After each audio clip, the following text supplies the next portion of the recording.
आज हम स्टार्ट करेंगे कैलेंडर का नेक्स्ट पार्ट। और जो कैलेंडर का नेक्स्ट पार्ट है वो हम पढ़ेंगे सेम कैलेंडर। कौन सा पढ़ेंगे? सेम कैलेंडर पढ़ेंगे, ठीक है। आ गई बात समझ में? कौन सा कैलेंडर पढ़ेंगे? सेम कैलेंडर पढ़ेंगे। इसके अलावा हम वार निकालना भी पढ़ेंगे। आज एक हम निश्चित तिथि होगी, उस निश्चित तिथि का क्या करेंगे? वार निकालेंगे, है ना। तो दो टाइप के प्रश्न पढ़ते ही हमारा पूरा कैलेंडर क्या हो जाता है? फिनिश हो जाता है। और यदि अभी तक आपने हमारे चैनल को सब्सक्राइब नहीं किया है तो चैनल को आप सब्सक्राइब कर लीजिए, ताकि आपकी जो मैथ्स की क्लास है और रीजनिंग की क्लास है जो वो आपको कंटिन्यू मिलेंगी। इसके अलावा 10 बजे हमारा एक इम्पोर्टेंट सेशन भी आता है, और वो इम्पोर्टेंट सेशन राजस्थान जीके का आता है, ठीक है। जो राजस्थान जीके का वो सेशन आता है उसके अंदर हम 30 प्रश्न करवाते हैं, और 30 के साथ साथ लगभग 30-40 प्रश्न और अतिरिक्त करवा देते हैं। तो कहने का मतलब ये हुआ कि हम लगभग उन 30 प्रश्नों के साथ लगभग आपको 30 प्रश्न और एक्स्ट्रा करवाते हैं, ठीक है ना। तो कुल मिला के कहने का मतलब हुआ कि हम आपको 60 प्रश्नों की एक सीरीज लगातार रेगुलर प्रोवाइड करवा रहे हैं, ठीक है। इसके अलावा लगभग आपका 3-3:30 बजे आपके रीजनिंग की क्लास अपलोड होती है, ठीक है। इसके अलावा 5-5:15 बजे के समथिंग वो कौन सी होती है? मैथ्स की क्लास होती है। मैथ्स की क्लास हमारी कल से स्टार्ट हुई है, बिल्कुल उसमें RS अग्रवाल पढ़ाया जा रहा है। RS अग्रवाल को क्या करवाया जा रहा है? सॉल्व करवाया जा रहा है, एक एक प्रश्न सॉल्व करवाया जा रहा है। तो वो सेशन आपको देखना बहुत ज़्यादा ज़रूरी है, ठीक है ना। अभी हम फिलहाल बात करेंगे रीजनिंग के पार्ट की, और रीजनिंग के पार्ट के अंदर हम बात कर रहे हैं सेम कैलेंडर की, ठीक है। देखो सेम कैलेंडर में करना क्या है, हमें एक ट्रिक याद रखनी है। और ट्रिक क्या याद रखनी है वो मैं तुमको बता देता हूँ। हमें क्या करना है, एक ट्रिक याद रखनी है। और ट्रिक क्या है? ट्रिक ये है कि जब कभी यदि लीप वर्ष निकले, 1 ईयर का गैप हो गया हो या 1 ईयर हो गया हो, तो कितना ऐड करते हैं? +6 ऐड करते हैं, ठीक है। और यदि लीप वर्ष को कितना हो गया हो, लीप हो गया हो कितना, +2 वर्ष का गैप हो, ये कितना है? गैप है हमारा, ठीक है। तो कितना करना है? +11 करना है। यदि +3 वर्ष का हो तो +11 करना है। और यदि डिफरेंस 0 हो या फिर 4 हो तो कितने का करना है? हमें +28 का करना है। कितना करना है? +28 का करना है। आ गई बात समझ में? ठीक है। तो ये हमारी ट्रिक है सीधी सीधी। यदि 1 वर्ष का गैप हो तो कितना? +6 करना है। यदि 2 वर्ष का गैप आ रहा हो तो +11 करना है। +3 का हो तो +11 करना है। और +28 है तो प्लस कितना करना है? +0 का करना हो तो, या फिर 4 वर्ष का डिफरेंस हो तो 28 करना है। उतार लो इसे फटाफट जल्दी से, ताकि हम आगे इसके एग्जाम्पलों के ऊपर बात करेंगे।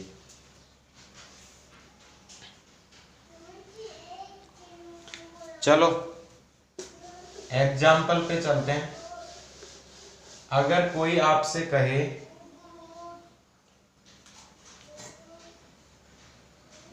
कि 2001 का कैलेंडर कब रिपीट होगा, जरा बताइए कब रिपीट होगा। 2-4 एग्जाम्पल मैं आपको बता देता हूं, ठीक है भाई। 2001 से जस्ट पहले कौन सा लीप ईयर था? सन 2000 था कि नहीं था? बिल्कुल था। कितने वर्ष का गैप है? 1 ईयर का गैप है। कितने वर्ष का गैप है? सिर्फ 1 साल का गैप है। जब 1 साल का गैप होता है तो कितना ऐड करते हैं हम? +6 ऐड करते हैं। कितना ऐड करते हैं? +6 ऐड करते हैं। जब 2001 के अंदर आप 6 जोड़ोगे तो क्या बनेगा? 2007 बनेगा। क्या बिल्कुल सही बात है क्या? 2001 का कैलेंडर कब रिपीट होगा? 2007 में रिपीट होगा। इसी तरह और ले लो, 2003 का कैलेंडर कब रिपीट होगा? देखो 2003 से जस्ट पहले कौन सा था लीप ईयर? 2000 था, ठीक है। और इन दोनों के बीच में डिफरेंस कितने का आ रहा है? 3 ईयर का आ रहा है। कितने वर्ष का है? 3 ईयर्स का है। जब 3 ईयर्स का डिफरेंस हो तो मैंने बताया +11 आपको क्या करना है? ऐड करना है। या फिर 2 ईयर्स का अगर डिफरेंस होता तो भी कितने का ऐड करते हैं हम? +11 ही ऐड करते हैं। जब 11 को मैं इसमें जोड़ूंगा तो कितना बन जाता है? 11 को 3 में जोड़ा तो 2014 बन जाता है। सन 2014, सन 2014 ही क्या होगा इसका राइट आंसर होगा। चलो इसी तरह मेरे को बताओ सन 2020 का कैलेंडर कब रिपीट होगा? देखिए भाई सन 2020 का कैलेंडर कब रिपीट होगा? देखो ये स्वयं क्या है? एक लीप वर्ष है कि नहीं है? बिल्कुल है। सन 2020 क्या है? एक लीप वर्ष है। मतलब डिफरेंस कितने का आने वाला है? 0 का डिफरेंस है। और 0 का डिफरेंस भी मैंने बताया तुमको कितना ऐड करना है? 28 करना है। क्या बिल्कुल सही है? क्या 2048 में रिपीट होगा? बिल्कुल सही बात है, 2048 के अंदर ये रिपीट होगा। तो इस तरह के प्रश्न पूछे जाते हैं तुम्हारे कैलेंडर रिपीट से संबंधित। ठीक है, आ रही है बात समझ में? आगे चलें। चलो इन प्रश्नों को सॉल्व करो तुम। अगर मान लो तुम्हारे सामने एग्जाम्पल दे दिया जाए 1672, अब बताइए कब रिपीट होगा? एक एग्जाम्पल और ले लीजिए। 2007 का कैलेंडर कब होगा? 2009 का कैलेंडर कब होगा? बताओ इसका सही आंसर क्या होगा? तो इनका सही आंसर क्या होगा? सही आंसर ये होगा, देखो भाई 1672 क्या है? खुद एक लीप वर्ष है। खुद क्या है? एक स्वयं एक लीप वर्ष है। लीप वर्ष है तो मतलब इसमें डिफरेंस कितने का है? डिफरेंस कितने का है? डिफरेंस कितने का है? 0 का डिफरेंस है। मतलब 28 क्या कर दो आप? ऐड कर दो। जैसे ही मैं 28 ऐड करूंगा तो 8 और 10 वो 1, 7 और 3 10 हो गया, 4 1 सन 1700 हो गया। तो ये बार भी क्या होगा? ये कैलेंडर आपका सेम होगा। इसी तरह 2007 देखो, 2007 से पहले कौन सी लीप ईयर थी? 2007 से पहले 2004 लीप ईयर थी। बात क्लियर है? 2004 लीप ईयर थी। मतलब डिफरेंस कितने का है? 3 वर्ष का है। कितने वर्ष का है? 3 वर्ष का डिफरेंस है। 3 वर्ष का डिफरेंस है तो कितना ऐड करना है? प्लस के 11 ऐड करने। 11 ऐड करोगे तो कितना आ जाएगा तुम्हारा? 7 आपका ऑलरेडी है तो कितना बनेगा? 2018 बिल्कुल राइट आंसर होगा। 2007 का कब रिपीट होगा? जब 11 साल और जोड़ दोगे आप तो 2018। सही है क्या? बिल्कुल सही है। चलो 2009 का कब रिपीट होगा? देखो 2009 से पहले कब आई थी लीप वर्ष? 2008 में आई थी। आई थी कि नहीं आई थी? अरे आई थी कि नहीं आई थी? अब देखो जब 1 वर्ष का डिफरेंस है तो कितना ऐड करना है? प्लस के 6 ऐड करने हैं। जब प्लस का 6 ऐड करूंगा मैं 2009 में तो ये क्या बन जाएगा मेरा? 2015 बन जाएगा। क्या बन जाएगा?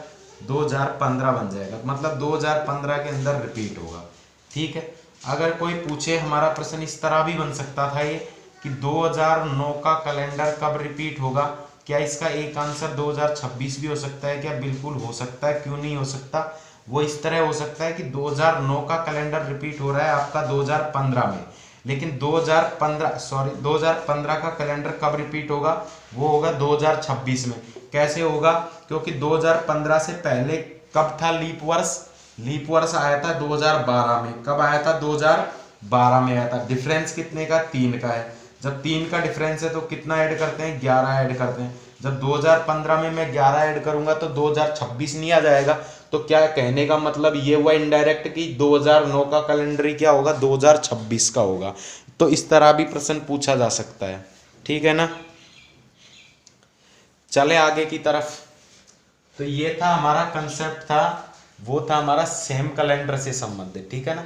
रिपीट कैलेंडर से संबंधित इसी तरह के प्रश्न पूछे जाते हैं। तो हमने इसके कम से कम 7-8 प्रश्न कर लिए आपके। तो इस तरह कोई सी भी आप सन लो और उसके अंदर आप ऐसा यूज करके आप इनका क्या करो? समान कैलेंडर ज्ञात करो। अब चलते हैं अगली तरफ। आगे क्या है? आगे हम बात करेंगे इसमें वार ज्ञात करने की। वार ज्ञात करना। और वार कैसे ज्ञात किया जाता है वो मैं तुमको बता देता हूँ। इसका एक फॉर्मूला है, वो फॉर्मूला आपको ज्ञात करना है। गत वर्ष प्लस लीप वर्ष प्लस कोड किसका, शताब्दी का, प्लस दिन, और बटे में भाग लगाना है आपको 7 का। बस ये फॉर्मूला आपको रट लेना है, फिर चाहे कैसा भी प्रश्न आए आप बिल्कुल उसे क्लियरली कर लोगे, कोई दिक्कत नहीं आएगी। देखो क्या करना है तुमको, क्या करना है इसके अंदर, गत वर्ष से तात्पर्य क्या है। एक प्रश्न लिखो, आज की ही डेट लिख लो तुम तो, 25 अप्रैल 2020 को क्या बार होगा। अब देखो इससे आप सारी टर्म्स समझ लोगे। 3 टर्म्स तो आपकी निकलती हैं 2020 से, और एक टर्म्स निकलती है आपकी मंथ वाले महीने से, मंथ से और डेट से। तो कुल मिला के कितनी टर्म्स हैं यहाँ पे, 1 टर्म्स है, दूसरी टर्म्स है, तीसरी है और ये चौथी है। क्यों 4 ही हैं आपकी टर्म्स, यहाँ पे दिख रही हैं आपको क्लियर। अब देखो क्या करना है तुमको, गत वर्ष कौन सा हुआ, 2020 से जस्ट पहले वाला वर्ष कौन सा हुआ, 19 हुआ, 19 को ऐड कर दो। इसके बाद में लीप वर्ष देखो भाई, लीप वर्ष 2019 का 19 लिया है ना अपन ने, तो उस गत वर्ष के अंदर जब तक कितनी क्या होंगी आपकी लीप वर्ष होंगी, लीप वर्ष कितनी होंगी आपकी, 4 का भाग लगा के देख लीजिए। 19 में 4 का भाग लगाओगे तो अधिवर्ष आ जाएगी आपकी कितनी, 4 तिया 12, 4 चौका 16। ठीक है, बात क्लियर। उसके बाद में बोला जाता है शताब्दी कोड। देखो शताब्दी कोड आपको याद रखने हैं, और शताब्दी कोड को मैं बता देता हूं, शताब्दी कोड कौन कौन से होते हैं। बस आपको 2-4 न्यूमेरिकल वैल्यू याद रखनी है, और लगभग उन्हीं से प्रश्न पूछ लिया जाता है। 1801 से लेकर 1900 तक आपको जो कोड याद रखना है वो रखना है 2। ठीक है, 1901 से लेकर 2000 तक आपको जो कोड रखना है 1, और जो 2000 से लेकर 2100 तक लिखना है वो लिखना है 2001 से 2100 तक लिखना है आपको 0, और 2101 से लेकर आपको 2200 तक लिखना है कितना, 1। बस ये आपके कोड हैं, तो ये कोड को याद रखना है थोड़ा सा। 1801 से लेकर 1900 तक क्या करोगे, 2000 करोगे। इसके अलावा 1901 से लेके 2000 तक करना है आपको 1, 2001 से लेकर और 2100 तक लिखना है तुमको 0, और 2100 से 1 से लेकर आपको 2200 तक लिखना है 1। बस इतना ही अगर आपको समझ में आ गया तो आगे आपका पूरा प्रश्न बनने वाला है। देखो कैसे बनेगा आपका पूरा प्रश्न। शताब्दी कोड क्या है, 2000 है, 2020 कहां पड़ेगा, 2001 से लेकर 2100 के बीच में पड़ेगा, मतलब कोड कितना आ गया, 0 आ गया। कितना आ गया, 0 आ गया। अब दिनों की बात कर लेते हैं, तो दिन की कैलकुलेट करना मैंने आपको पिछले वाले वीडियो में बताया था, जिसमें हमने जनवरी माह के ज्ञात किए हैं, अप्रैल के, सभी माह के ज्ञात किए थे। करना कुछ भी नहीं था, बस टोटल मंथ के अंदर 7 का भाग लगाना था, तो वो हमारे कोड मिल जाते थे। 2020 कैसा वर्ष है, लीप वर्ष है कि नहीं है, बिल्कुल है सर। तो मतलब ये हुआ कि आपका कोड कितना आएगा, फरवरी का 1 आएगा। उससे पहले जनवरी का कितना होता है, 1 होता है, फरवरी का 1 हो गया, 3 हो गया, जनवरी का कितना 3, फरवरी का हो गया आपका 1, मार्च का कितना होगा आपका फिर से 3 होगा, और अप्रैल का तो हमें ज्ञात करना ही नहीं है। अप्रैल में तो 25 अप्रैल हमें तिथि दे रखी है, बस ये दिन ऐड करने हैं, दिन ऐड करने हैं। अब एक बात बताओ, मैं यहाँ पे 25 लिखा तो ज्यादा अच्छा लग रहा है क्या, बिल्कुल गंदा लग रहा है। तो 25 को मैं क्या कर देता हूँ, पहले ही 7 का भाग दे देता हूँ, 7 का भाग देके उसमें मैं 27 यानी अपना सप्ताह निकाल लेता हूँ। तो 7 या 21 हो जाएगा, तो कितना शेष बचेगा, 4 शेष बचेगा। तो मैं सीधा सीधा क्या लिख दूं, यहाँ पे 4 लिख दूं। अब क्या मुझे ये पूरे दिन लिखना जरूरी है क्या, इतनी बड़ी जगह थोड़ी ना मिलेगी मुझे एग्जाम पेपर के अंदर।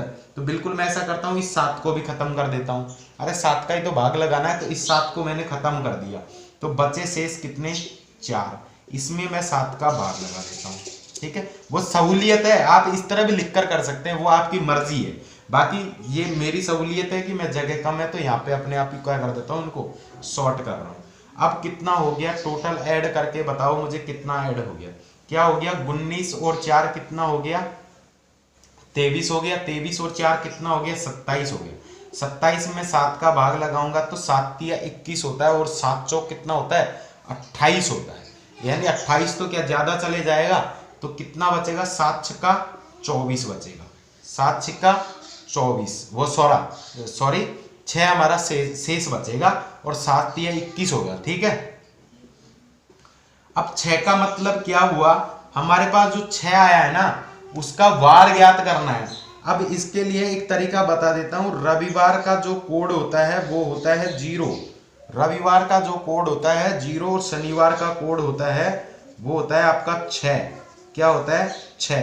क्या आज का दिन सैटरडे ही है क्या, बिल्कुल सही आंसर है, आज का डे क्या है, शनिवार ही है, बिल्कुल सही हो गया। तो यहां तक आपको बात समझ में आ जानी चाहिए, तभी हम आगे के प्रश्न पे चलते हैं। अगर 2-4 प्रश्न और करेंगे तो बिल्कुल क्लियर हो जाएगा। ठीक है ना, मिटा दो इसको।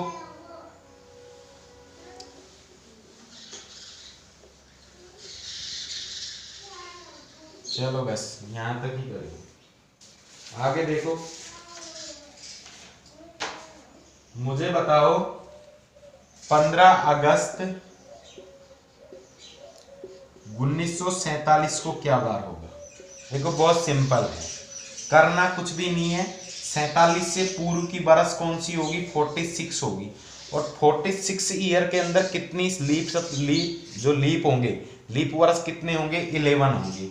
11 होंगे कि नहीं होंगे, अरे कैसे होंगे भाई, 44 के अंदर भाग जा रहा है ना, 11 चौका 44, तो सीधी सी बात है 11 है। ठीक है, फिर उसके बाद में हमें क्या ज्ञात करना है, कोड ज्ञात करना है। अब भाई बताओ मेरे को 1900 के अंदर मैं कोड क्या लगाऊं, 1900 के अंदर कोड क्या 1 लगा दूं क्या, बिल्कुल गलत होगा। 1801 से लेकर देखो 1900 पूरा शामिल है, 1900 पूरा शामिल है, तो मतलब क्या करोगे, 2 आपको कोड लगाना पड़ेगा। ठीक है, कोड तक का काम खत्म हो गया, मतलब 3 टर्म्स हमारी क्लियर हो गई। इसके बाद में चौथी टर्म्स में हमें जाना है और अगस्त तक हमको इनकी वैल्यू क्या करनी है, पुट करनी है। देखो पहले मैं जाता हूं जनवरी पे, फिर फरवरी, फिर मार्च, फिर अप्रैल, फिर मई, फिर जून, फिर जुलाई। ठीक है ना,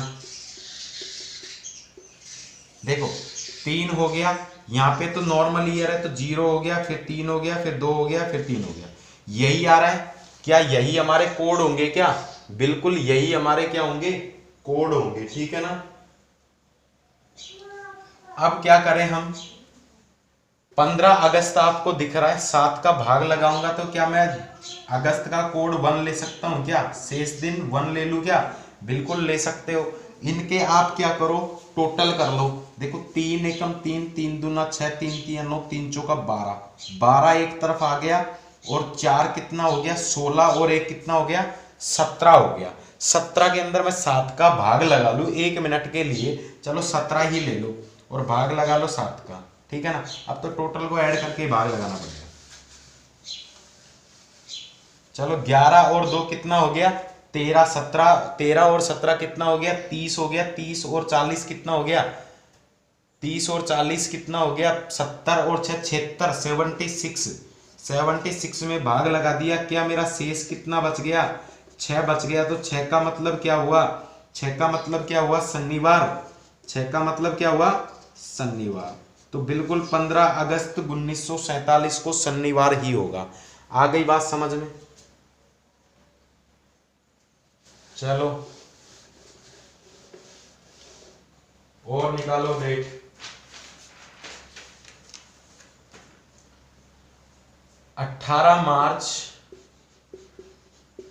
2009 को क्या वार होगा, बताइए जरा क्या वार होगा। देखिए 18 मार्च 2009 को क्या बार होगा, बताओ इसका आंसर क्या होगा। देखो करना क्या है, 2009 से पहले का ईयर 8, ठीक है, फिर उसके बाद में क्या करो, 8 के अंदर भाग लगाओ 4 का, तो कितनी leap years, 2 years leap year हो गई। ठीक है, फिर उसके बाद में 2000 का कोड कितना होगा आपका, 2000 का कोड 1 होगा। आ गई बात समझ में। फिर उसके बाद में आपको क्या करना है, जनवरी फरवरी मार्च के आपको डेज निकालने, और ये हमको पता है कि जनवरी का 3 होता है, ठीक है, फरवरी का आपका 0 होगा और मार्च का आपके पास 18 दिन है, तो 18 और 3 21 हो जाता है। 21 लिख दो, 7 का भाग लगाओगे 21 को तो 21 से उड़ा दो, 8 और 2 10 अरे 11, 11/7 कर दो क्या, तो कितना बच जाएगा मेरा 8 9 10 11, 4 शेष बच जाएगा। 4 का मतलब क्या होगा, देखो 0 का मतलब होता है, 1 का मतलब होता है सोमवार, 2 का मतलब होता है मंगलवार, 3 का मतलब होता है बुधवार, तो 4 का मतलब क्या होगा, गुरुवार ही क्या होगा इसका राइट आंसर होगा। क्या वार होगा, गुरुवार इसका सही आंसर होगा। तो इस तरीके से हमें क्या करने हैं, इनके अंदर ऐसे तरीके से हमको डेट फाइंड करनी है। चलो ये बात खत्म हो गई। तो कुल मिला के आज हमारा कैलेंडर है ना अंतिम चरण में चल रहा है। कौन से चरण में चल रहा है, अंतिम चरण में चल रहा है। और अंतिम चरण के अंदर एक प्रश्न करेंगे हम बहुत बढ़िया सा। हरीश का जन्म, हरीश का जन्म कब हुआ है, 29 फरवरी 1992 को हुआ। यदि उस दिन बुधवार रहा हो तो हरीश अपना 5वां जन्मदिन किस वार को मनाएगा। बहुत बढ़िया प्रश्न है, बेहतरीन प्रश्न है, सोल्व करना है इसको। देखो बहुत सिंपल तरीका है, 29 फरवरी को 1992 को इसका जन्म हो रहा है, ठीक है। मतलब सीधी सी बात है, लीप वर्ष के अंदर इसका जन्म हुआ है, ठीक है ना। अब ये लीप वर्ष है तो सीधी सी बात है, ये अपना जन्मदिन कितने साल अंतराल में मनाएगा, 4 साल के। तो मतलब सीधी सी बात है 5वां जन्मदिन मनाएगा जब तक इसको हो जाएंगी कितनी साल, 20 साल। और 20 साल के अंदर एक बात मुझे बताओ, साधारण दिन कितने होंगे, साधारण दिन कितने होंगे, लीप वर्ष के दिन कितने होंगे। देखो लीप में तो जाते हैं डबल, ठीक है, और साधारण वर्ष में कितना जाते हैं, 1 साल आगे जाते हैं, ठीक है, 1 दिन आगे जाते हैं। तो देखो कितना हो गया, 5 चौक यानी मतलब 15 दिन तो क्या हो गए आपके साधारण दिन हो गए, और 5 दूना 10 दिन आपके हो गए लीप के। टोटल कितना डेज हो गया, 25 में क्या मैं 7 का भाग लगा दूं क्या, जब मैं 25 में 7 का भाग लगाता हूं तो 7 या 21 आता है, 21 के अलावा फिर मेरा 22 23 24 25 4 मेरा शेष बचता है। तो क्या मैं इस बुधवार से 4 दिन आगे चले जाऊं क्या, तो गुरुवार शुक्रवार शनिवार रविवार, मतलब उसका जन्म क्या होगा, रविवार के दिन होगा, ठीक है। तो इस तरह के प्रश्न भी आपको क्या करने हैं, ध्यान में रखने हैं। एग्जाम में ऐसे प्रश्न पूछे जाने की संभावना मैक्सिमम बनी रहती है। तो कुल मिला के आज का हमारा ये कैलेंडर टॉपिक यहीं पे फिनिश हो जाता है। अगर इसके अलावा भी कोई अगर प्रश्न ऐसा बच रहा हो तो वो मुझे आप कमेंट के अंदर बता दीजिएगा, मैं उनका सॉल्यूशन आपको कर दिया करूँगा, ठीक है। तो जब तक के लिए धन्यवाद, थैंक यू सो मच। मेरे साथ जुड़ने के लिए आपका आभार कि आप 20 से 25 मिनट मेरे साथ जुड़े। और यदि अभी तक आपने चैनल को सब्सक्राइब नहीं किया तो चैनल को आप सब्सक्राइब कर लीजिए, ताकि हम जल्दी से जल्दी क्या करें, लाइव सेशन के लिए आपके समक्ष पेश हो सकें, ठीक है। धन्यवाद, थैंक यू सो मच, बहुत बहुत आभार।